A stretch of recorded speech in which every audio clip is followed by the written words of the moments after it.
You're listening to an Airwave Media Podcast. If you're a nurse or future nurse, you know how challenging and rewarding this career can be. Hi there, I'm Nurse Mo, creator of the Straight A Nursing Podcast. I'd love for you to join me every Thursday as I teach nursing concepts and share tips to help you succeed in school and at the bedside. Each episode breaks down often complex information so it's easy to understand, so you can feel more confident whether you're taking an exam or taking care of patients. So subscribe to the Straight A Nursing Podcast, and I'll see you on Thursday.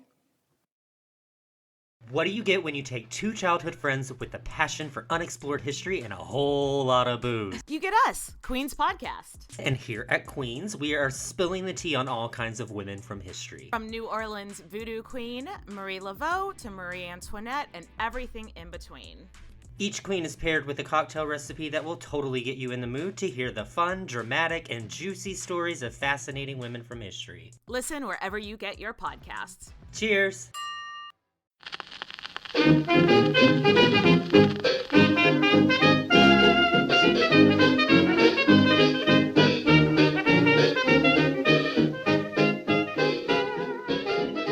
Hello, delicious friends, and welcome to Who Did What Now, the history podcast that's not your history class, with me, your host, Katie Charlwood, history harlot and reader of books. Oh, there's a spider on the curtains. Sorry, I looked up and saw a spider. That's unpleasant. It's one of the spindly ones, like a daddy longlegs with no wings. Those are the creepy ones. I don't care. You show me a tarantula, it's furry, you could pet it, it's fine. That motherfucker is spindly, and it is plotting my demise. I can feel it. Anywho, I've spent a lot of time the last couple of days just arguing on the internet, which I know is a fruitless task, but sometimes I just can't help myself, especially when arseholes decide to tone police me, which is fucking bullshit, right? It's this whole thing where people feel the need condemn your tone or your anger, but not what caused it. Like, it doesn't matter what the injustice is, you're expected to act calm in the face of it, as if there's something wrong with having real human feelings about something. And what really gets on my frankly fabulous tits is when people go, "Oh, don't let them have the power over you to make you feel like this," or "Don't let them make you angry." And of course, no one can make you feel inferior without your consent. What in the victim-blaming tomfuckery is this? No, absolutely no. That's not true. That is absolutely not true. Oh, you can only feel bad because you allow yourself to do that. It's just like this whole false positivity movement, which is like, oh, you have to feel good about this and you have to not let things bother you. And it's like, no, some things can be water off a duck's back and let it not bother you.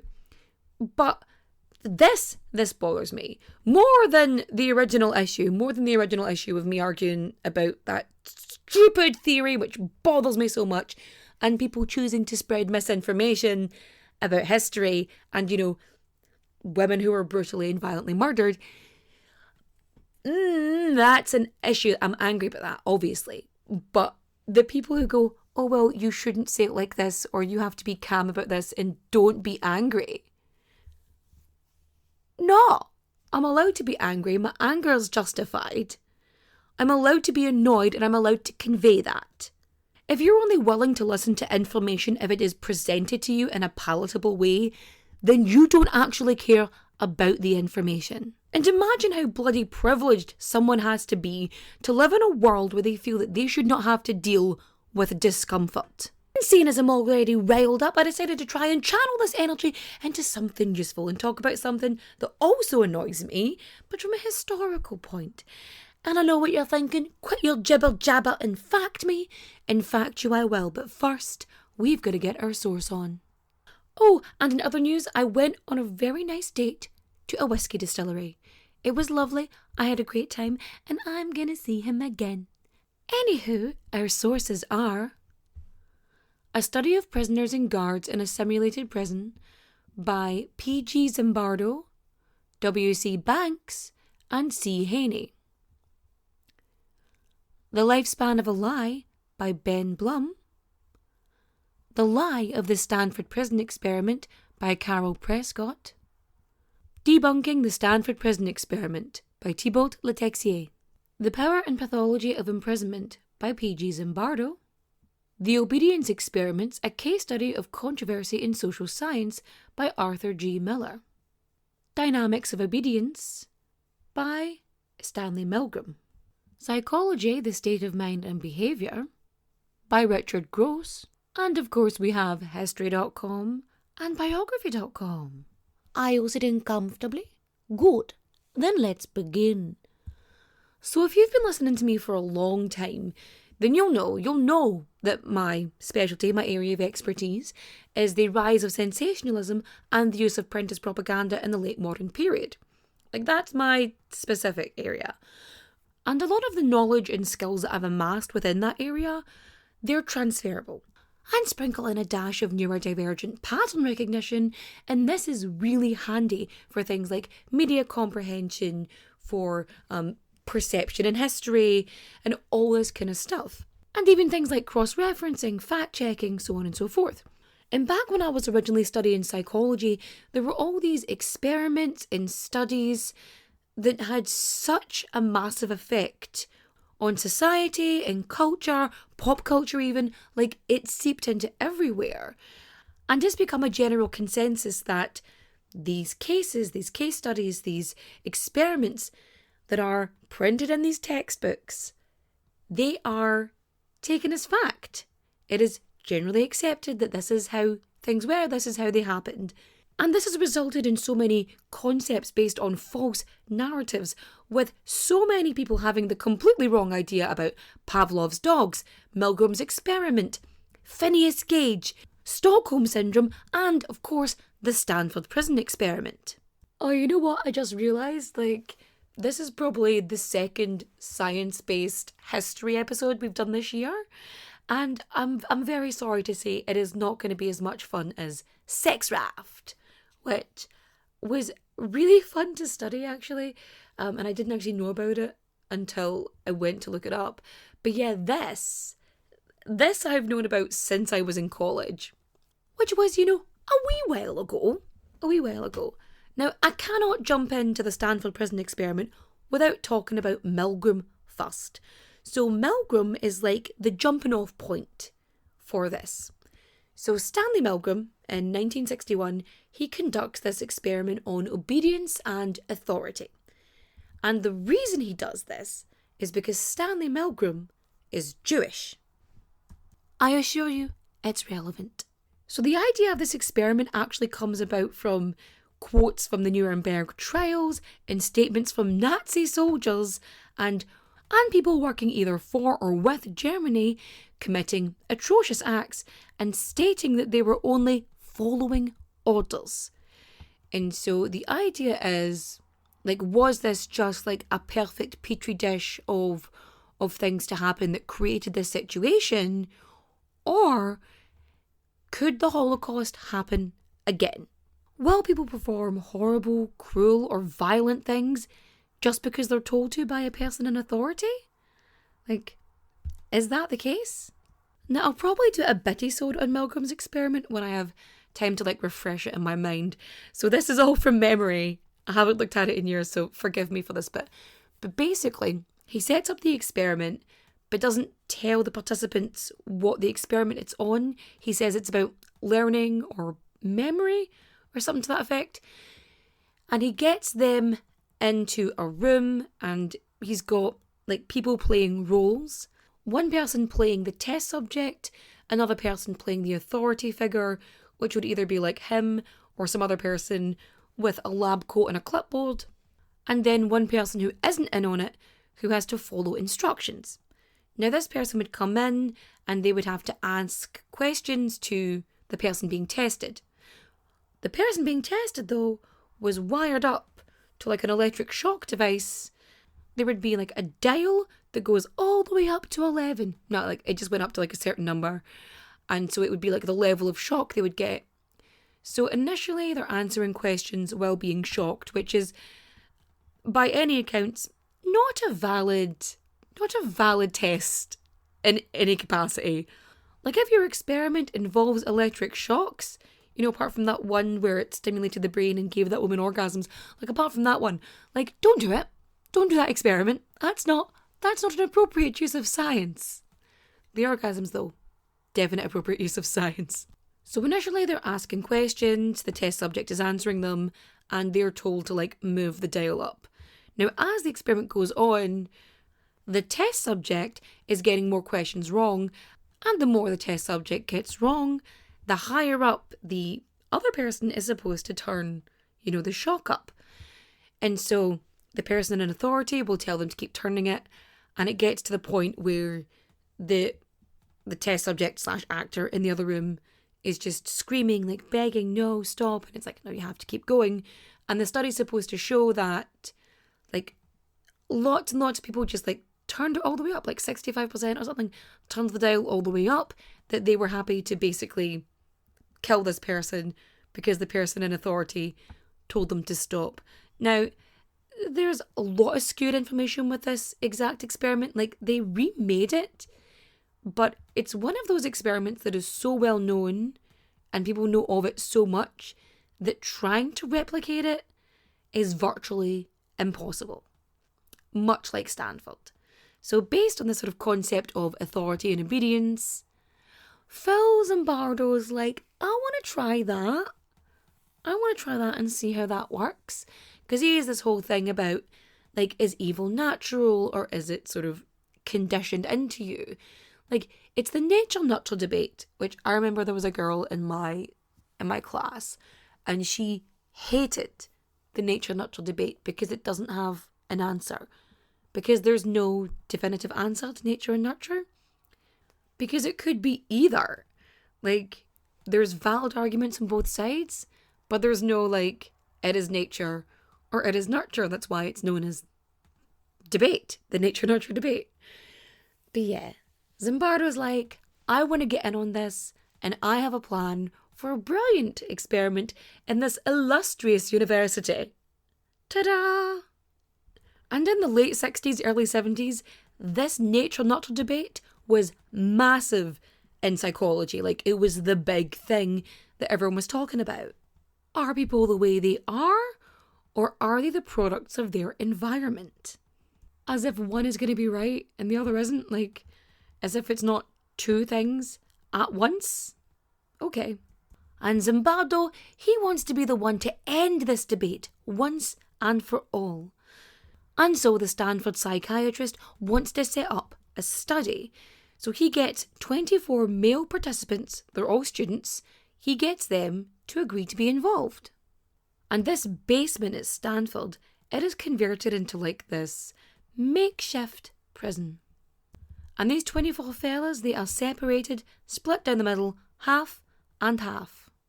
12 dudes are assigned as guards, and the other 12 are assigned as prisoners. And the way that it's set up, the guards, they have ultimate control. They have complete power over the prisoners. And the prisoners, they have no choice but to obey.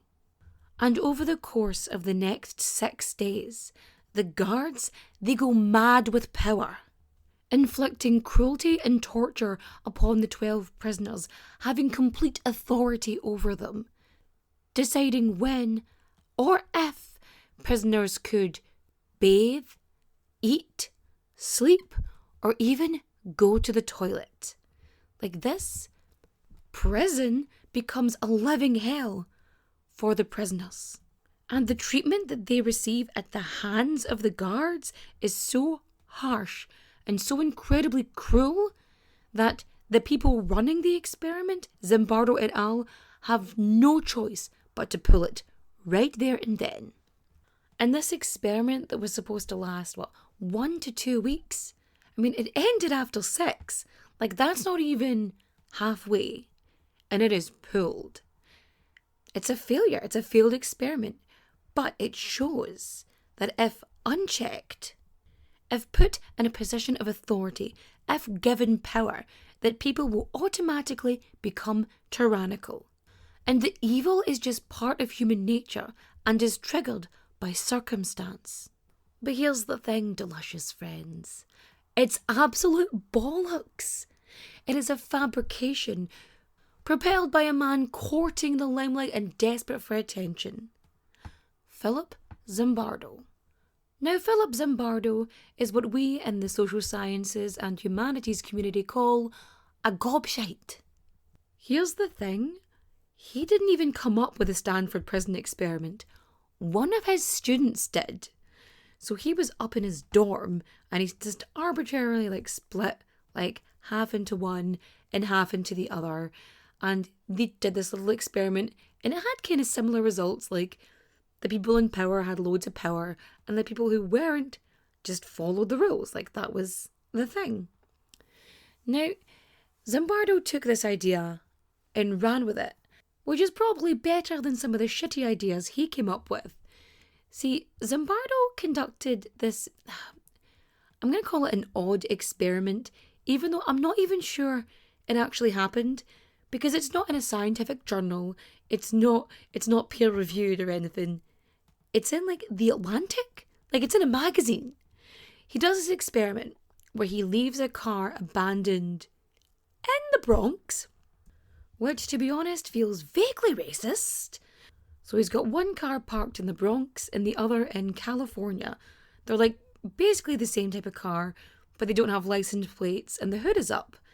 And he basically says, within a day, the car in the Bronx is stripped. Kids are playing on the car, people are taking things from it, just stuff is happening to the car. Now, the one in California, it is untouched, nobody's dealing with it, nobody's bothering with it. And so Zimbardo smashes a window with a sledgehammer. And after he smashes the window, other people start doing shit to the car. So they saw one bad thing happen and then they just kind of followed suit. But there's no evidence that this actually happened. There's no photographs or video of it. There's some notes, but it doesn't explain if, was it just on its own? Were there no other cars nearby? And he makes a really big deal about the people who were actually damaging the vehicles were clean-cut whites, which granted does undercut that racism accusation, but what an incredibly specific and consistent thing. Really, in two of the most densely populated, multicultural places, you're telling me every single person involved was white. It feels like you're trying to make a point, as if an act is so much more important or so much more noticeable because a white person did it. That's weird, right? That's not just me, that's a weird thing. And again, I feel the need to reiterate this. There is no evidence that this experiment ever actually happened at all in any capacity. So a couple years later after this experiment supposedly happened, he's teaching in Stanford University and one of his students comes up with a project and shows him the little case study he did, the little experiment up in his dorm. And Zimbardo's yeah, okay, this is good. I can work with this. And then takes it and never gives the man any credit. He never even mentions that he got the idea from his student anywhere. And this man is very vocal and no stranger to the press. And so when Zimbardo conducts the experiment, he comes up with a couple of major points.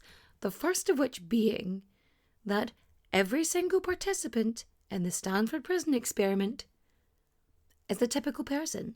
They're normal, your average Joe. They're regular people.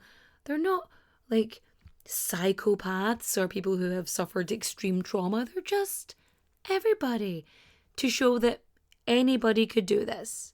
The second is that the guards are not given any instructions by the people conducting the tests. It is up to them to choose how they're going to control their prison, what they're going to do. They're not told that you have to do X to Y, you have to do this, you have to act like such and such. You have free reign. Do what you want. End of, it's fine. No worries. These are two major parts. And of course, like we said earlier, there's the whole idea of authority and power, and that people will do whatever a person in authority will tell them to do. Like, whether it's in Nazi Germany, Zimbardo, like Milgram, really had a thing about this. Like, they were reinforcing this information in their data, like, all the time. And Zimbardo, he actually compares, like, prison guards in prisons in the States to, like, you know, the guards in concentration camps, which feels like a bit of a stretch. I'm not gonna lie. It feels extreme. It feels like an extreme comparison. Like, especially something from like the 60s in America. Just seems a bit much. But he's like, give them a uniform. You know, give them a haircut. Let them wear like sunglasses. Like, once they've got the look and they've been told they've got power, they'll just do whatever they want. You put the helmet on Barbie and suddenly Barbie's an astronaut. Like, that's his thing. I could rant about this man for an age, but we have to get into the actual experiment. But before we do, we'll take a short break for a word from our sponsors. Are you dreaming about becoming a nurse, or maybe you're already in nursing school? I'm Nurse Mo, creator of the Straight A Nursing Podcast, and I want you to know that I'm here for you. I know nursing school can be challenging. I've been there, but it doesn't have to be impossible. Sometimes the key to succeeding in nursing school is to hear the concepts explained clearly and simply, which is exactly what you get with weekly episodes of the Straight A Nursing Podcast. Each Thursday, I teach a nursing concept or share tips and advice to help you succeed in school and at the bedside. My goal is to help you improve how you study, get more done in less time, pass your exams, and feel more confident and clinical. And if you're already a practicing nurse, these episodes are for you too, because as nurses, there's always something for us to learn. So subscribe to the Straight A Nursing Podcast, and I'll see you on Thursday. Hello, listeners. This is Anne Bogle, author, blogger, and creator of the podcast, What Should I Read Next? Since 2016, I've been helping readers bring more joy and delight into their reading lives. Every week, I talk all things books and reading with a guest and guide them in discovering their next read. They share 3 books they love, 1 book they don't, and what they've been reading lately. And I recommend 3 titles they may enjoy reading next. Guests have said our conversations are like therapy, troubleshooting issues that have plagued their reading lives for years, and possibly the rest of their lives as well. And of course, recommending books that meet the moment, whether they are looking for deep introspection to spur or encourage a life change, or a frothy page-turner to help them escape the stresses of work, school, everything. You'll learn something about yourself as a reader, and you'll definitely walk away confident to choose your next read with a whole list of new books and authors to try. So join us each Tuesday for What Should I Read Next? Subscribe now wherever you're listening to this podcast, and visit our website, whatshouldireadnextpodcast.com, to find out more.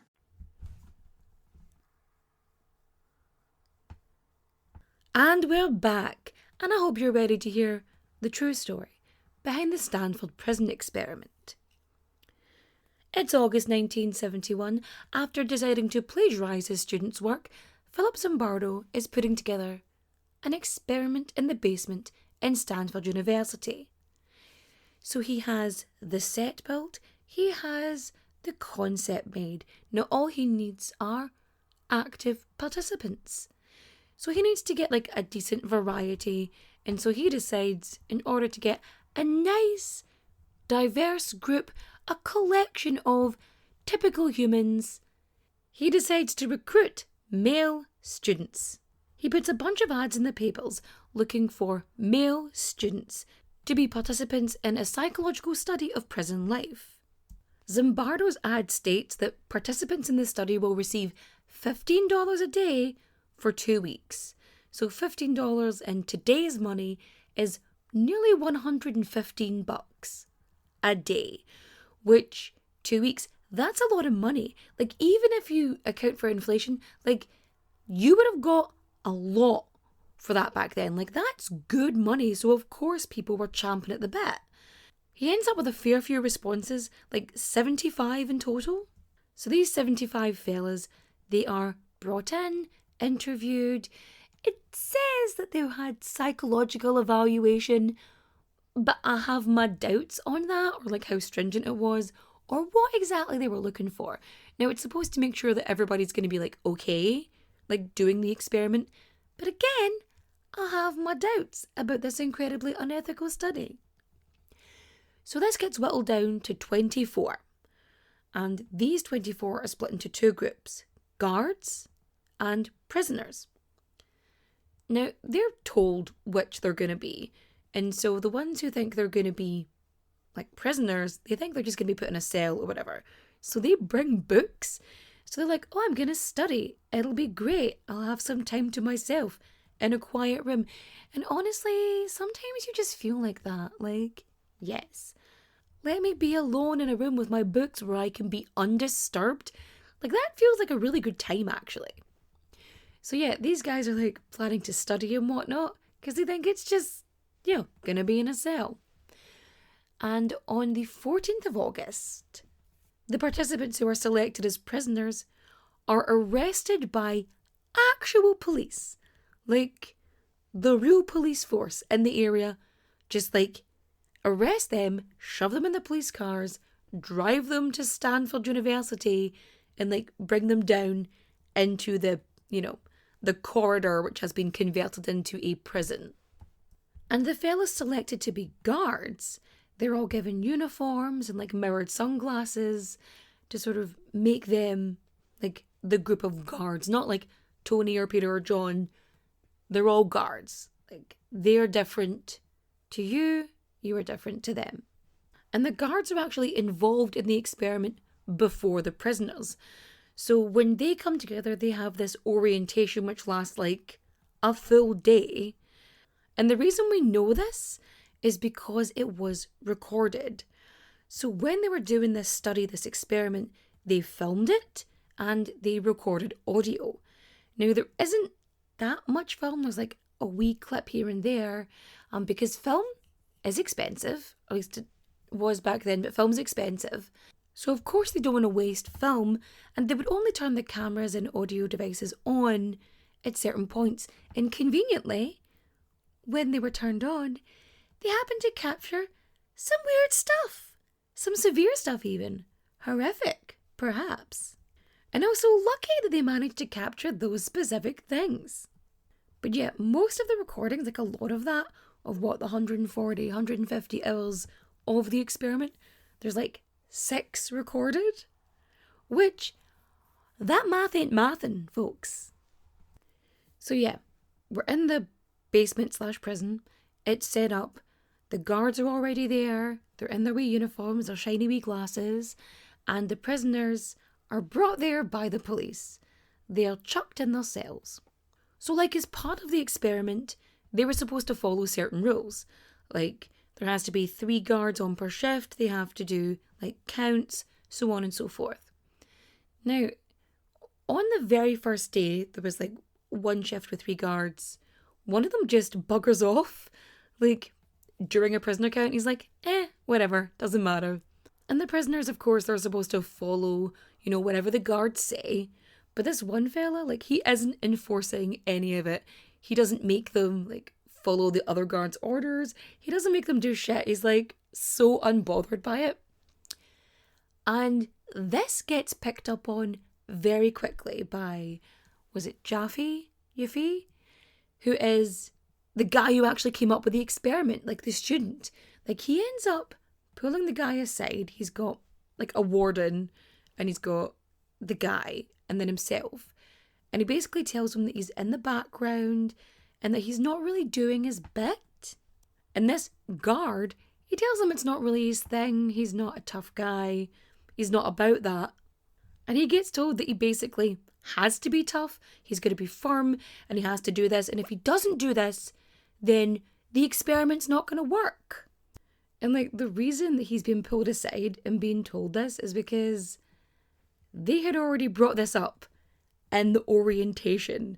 Like that guard training day, they were basically told to be shitty. They were told to be aggressive and abusive and generally abusing their authority.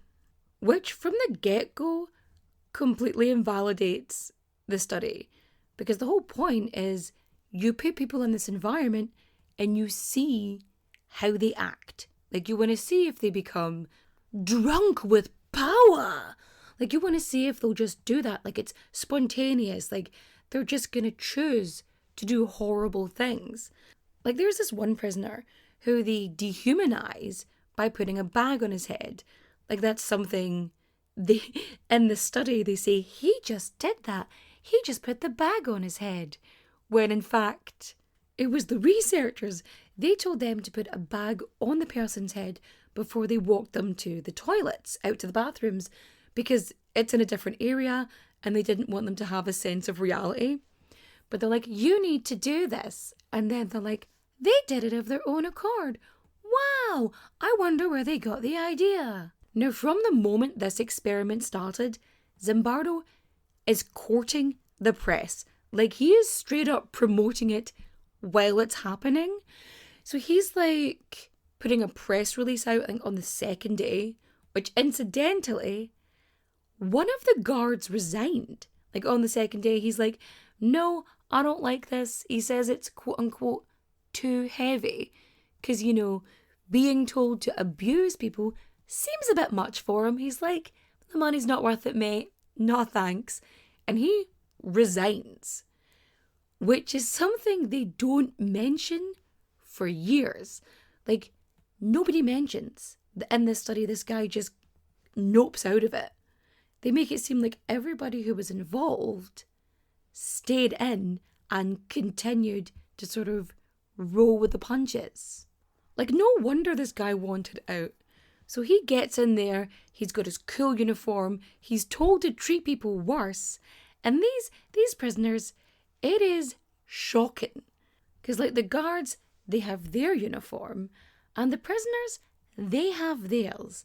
Except instead of, like, a shirt and tie and slacks, they're in gunas. Like a wee hospital gown with no underwear. So they're in a wee guna with a ghoulie swinging about and no protection. They're just put in such a vulnerable position. Like, it's created to be really harsh and unpleasant and uncomfortable. But, like, this is genuinely a traumatic thing to do to someone.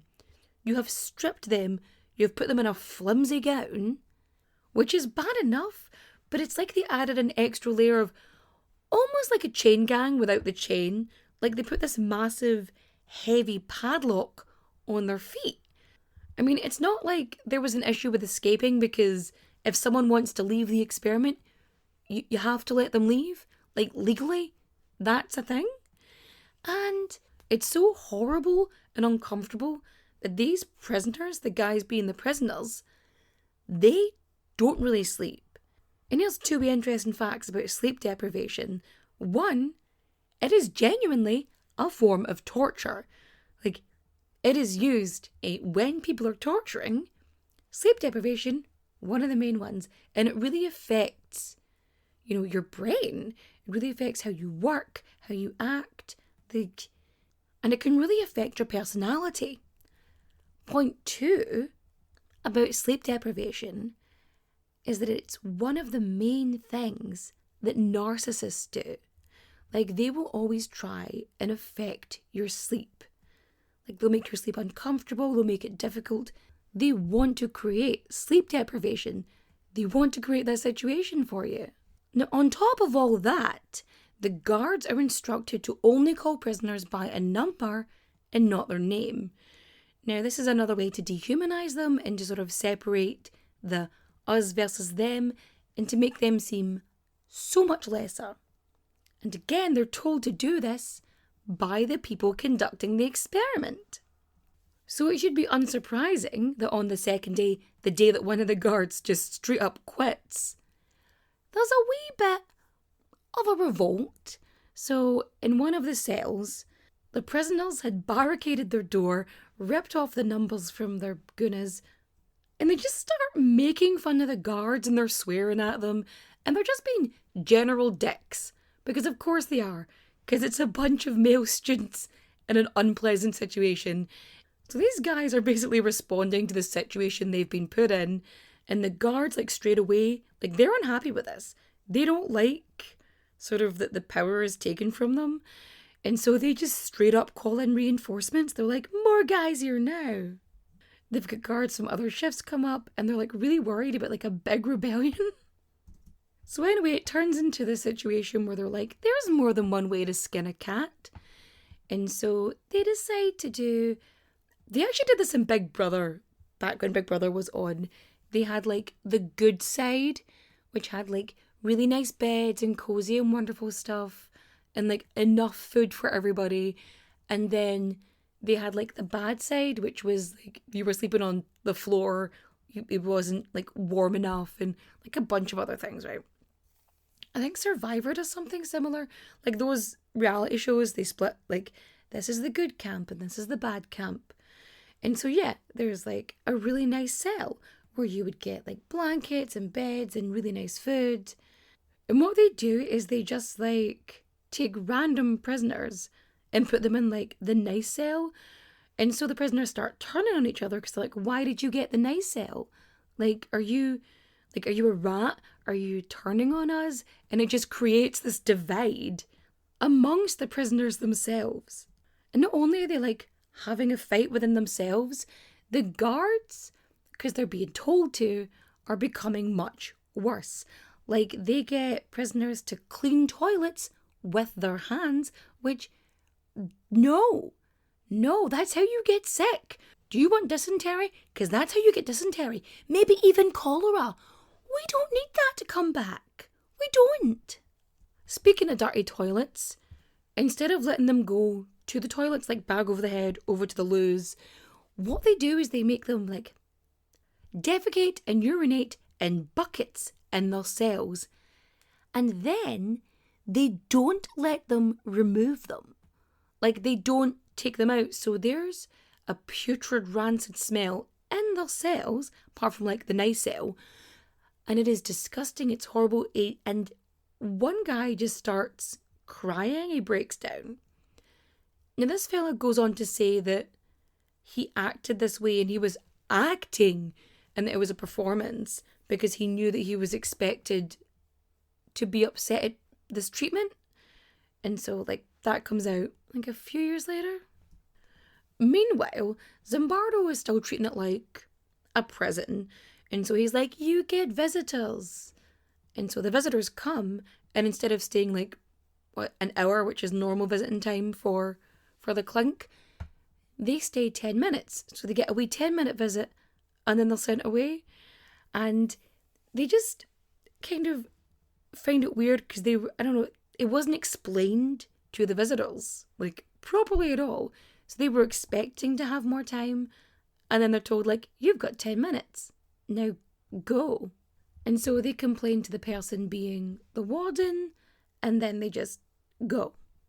So another prisoner actually has to leave because he gets this rash all over his body, which is unsurprising considering the conditions he's in.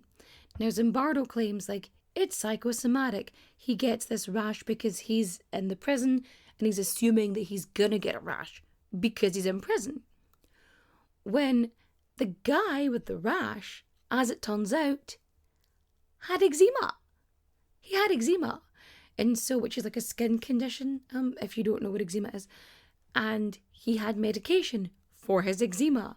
But when he was taken as a prisoner, they wouldn't let him have his medication. So, oh yeah, the guy with eczema got a rash. No fucking shit, Sherlock. That's just like feigning ignorance at that point. Like, could you imagine being, oh, I wonder why Billy is wheezing all of a sudden. Didn't you take away his inhaler? And he's asthmatic? I don't know what you're talking about. Clearly he's assumed that this place is making him ill. No, you just took his inhaler and he needs it to make his lungs work. You know what I mean? So remember how I said earlier that he acted like they couldn't leave? He was like, you can only leave in case of an emergency and you only get paid once the experiment is over. So the people involved really, really felt that they had to stay, which is like against the ethics board, really. I mean, it kind of circumvented the rule, but it's like, no, you have to tell them that they're allowed to leave. So there was a thing about you could only leave in an emergency.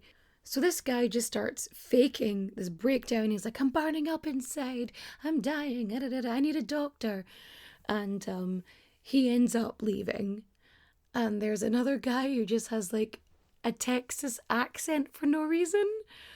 And he's like a theatre major and he's like, I am dying. Oh, and it's the funniest thing. Because like when you know it's an act. So at this point, a few of the guards have dropped out, a few of the prisoners have dropped out. And one guy on the 5th day decides to go on a hunger strike. He's just like, hunger strike, done. This is it. Also conveniently on day 5, Zimbardo decides to bring his girlfriend to his prison experiment and show her it, which I'm sure was an incredibly romantic thing to do, she says unconvincingly. So he takes Christine Maslach down to his experiment, and she sees it and she's like, what the actual fuck is this? She sees the guys like in the wee padlocks and their gunas, and the smell, I'm sure, hits her. And she's like, you need to stop this. This is ridiculous. Now, Zimbardo himself hadn't slept in a couple of days, and he was getting tired, and he basically had everything he needed, because he had like the audio stuff, he had the video, he had what he needed. And remember, he's already like pushing this out to the press. And so on the 6th day, he goes in, he cancels it, he pulls the experiment, it's done. And this becomes like amazing news, like it's huge news.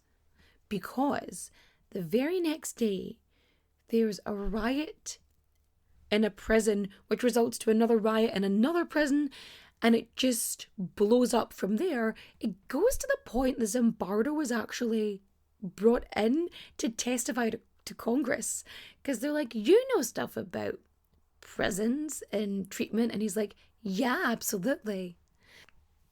But it's like, you coached the people to do this, you trained them to do it, and then you filmed them doing it. But like, you had to create the situation in order for people to act like arseholes. You know, he created a situation that turned like these like 20-something-year-old fellas into sadists. The perfect conditions being prison, which is strangely enough almost as if prison in its current iteration is prime for sadism and abuse. But yeah, Zimbardo does his experiment, he talks about it, he promotes it, it becomes myth and legend, and it seeps into all areas of like culture and society and education. And the worst part is, it's not peer reviewed for years, because it takes him 2 years to even publish it. Like, he's talking about it and people are discussing it, and he's got like his little clips that he can share, but he hasn't published it in any psychological journal. Like, he hasn't done it. He just hides it away for a couple of years so like nobody can really question it to begin with. And then over the years, he just kind of reinforces it over and over, and it becomes this massive thing. And one of the many things that bother me about the Stanford Prison Experiment is because of the way it has ended up in the mythos, is that it reinforces this concept of the evil person. Like, some people are just born evil, as if they are not, you know, partly at least molded by their environment. And in a way, it removes agency and it dehumanizes, it absolutely dehumanizes a person, because it creates them as an other, as if that's all someone's going to be. And I think there's just something incredibly wrong and horrible about that. And so yes, that is the story of the Stanford Prison Experiment. If you liked my retelling of this story, feel free to rate and review 5 stars. If you didn't, just don't say anything, it's fine, nobody cares. Okay, recommendation time. It is recommendation time.